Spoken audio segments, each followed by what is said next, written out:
donc structure toujours baissière, mais la structure interne est haussière. C'est cette structure interne qui, pour moi, pourrait faciliter une réaction haussière dans SPY Daily. Et actuellement, pour moi, là, c'est ultra intéressant ce qui s'est passé, c'est-à-dire qu'on a eu une première mitigation, on a liquidé ce lot, avec une deuxième mitigation, donc suite à la liquidation, qui a été elle-même liquidée. Suite à ça, gros momentum avec le FOMC, et on a créé directement un FVG.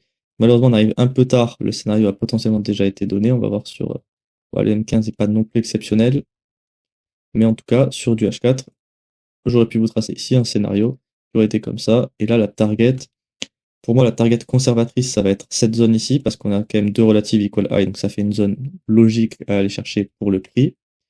Par contre, on peut aussi essayer de target le high de la structure interne qui est celui-ci. Et après, pour moi, aller chercher des zones plus hautes, ce serait un peu greedy, ce serait un peu de la folie. Si on veut des targets réalistes, pour moi, la plus logique déjà, c'est celle-là. Ça m'étonnerait pas qu'on puisse faire quelque chose comme ça, vous voyez. Par contre, on peut aussi aller chercher celle-ci, qui est aussi valide. Ça dépend du risk-reward que vous allez chercher, vous, sur chaque trade. Ça dépendra aussi de votre point d'entrée, parce que là, même si j'aurais tracé un scénario comme ça, évidemment, on ne serait jamais rentré au bottom qu'il y a eu ici. En tout cas, clairement, pour exploiter notre PY daily, là, on avait eu quelque chose qui avait été donné, qui était franchement très joli.